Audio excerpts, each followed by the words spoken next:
Hi எல்லாருக்கும் வணக்கம். Welcome to my channel PK Creates. இன்றைக்கி வீடியோவில் நம்ம ஒரு பனானா கேக் எப்படி செய்கிறதுன்றதை பார்க்க போகிறோம். அதுக்கு தேவையான இன்க்ரீடியன்ட்ஸ் என்னென்னு பார்த்துடலாம். ஃபர்ஸ்ட் 2 ரைப் பனானாஸ், 1 கப் வீட் ஃப்ளார், அப்புறம் ஆல்மண்ட், வால்நட், ட்ரை ஃப்ரூட்ஸ், எந்த ட்ரை ஃப்ரூட்னாலும் யூஸ் பண்ணிக்கலாம், coconut sugar, cinnamon powder, oil, அப்புறம் 1 ஸ்பூன் பேக்கிங் பவுடர். இதெல்லாம் நம்ம மொத்தமாக யூஸ் பண்ண போகிறோம்.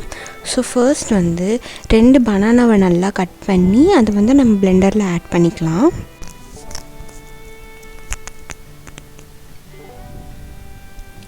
கோகோனட் சுகர், ஆயில்,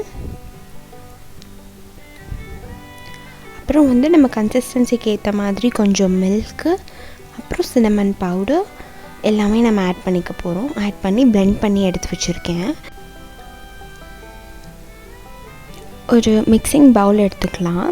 அந்த பவுலில் நம்ம அரைச்சி வச்சதை ஆட் பண்ணிவிட்டு, இப்போ ஒரு சீவில் நம்மக்கிட்ட இருக்க வீட் ஃப்ளார், கொஞ்சம் சின்னமன் பவுடர், அப்புறம் பேக்கிங் சோடா, அப்புறம் ஒரு பிஞ்ச் ஆஃப் சால்ட் எல்லாத்தையும் ஆட் பண்ணி நல்லா சீவ் பண்ணி எடுத்துக்க போகிறோம். சால்ட் எதுக்கு ஆட் பண்ணுறோன்னா, அந்த கேக்கில் இருக்க ஸ்வீட்டை என்ஹான்ஸ் பண்ணி கொடுக்கும். அதுக்காக நம்ம கொஞ்சோண்டு சால்ட் ஆட் பண்ணிக்கலாம். இப்போது எல்லா இன்க்ரீடியன்ஸையும் ஆட் பண்ணிவிட்டு ஒரு மிக்ஸ் கொடுத்துடலாம்.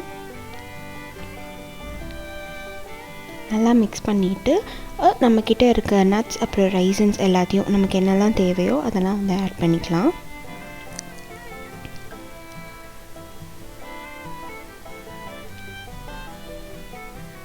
ஒரு பவுல் எடுத்துகிட்டு அதில் ஆயிலை நல்லா க்ரீஸ் பண்ணிக்கிறேன். இப்போ க்ரீஸ் பண்ண அந்த பவுலில் நான் நட்ஸ் எல்லாம் ஆட் பண்ணிவிட்டு அந்த பேட்டரை போர் பண்ணிக்க போகிறேன். இது ரெடி ஆகிட்டு இருக்க டைமில் நம்ம அடுப்பில் நல்லா ஒரு ஹெவி பாட்டம்டு பேனில் ஒரு ஸ்டாண்டு இல்லாட்டி ஒரு பவுலில் வச்சு நான் 10 to 15 மினிட்ஸ் ப்ரீ ஹீட் பண்ணி வச்சுருக்கேன்.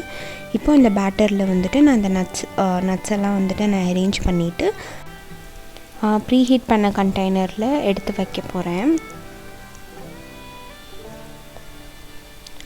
இப்போ நல்லா ப்ரீ ஹீட் ஆகிருக்கு ஒரு 10 மினிட்ஸ். இப்போ அந்த பவுல் மேலே நான் நம்மளோட மிக்ஸ் பண்ணி வச்ச இந்த கேக் பேட்டரை வச்சுட்டு நான் லிட் க்ளோஸ் பண்ணி ஒரு 30 மினிட்ஸ் விட போகிறேன்.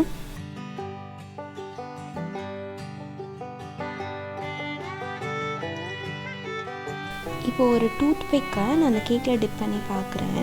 இந்த டூத் பிக் எதுவுமே ஒட்டாமல் வந்துச்சுன்னா அது ரெடி ஆயிடுச்சு. நம்ம கேக் இப்போ ரெடி ஆகிடுச்சு.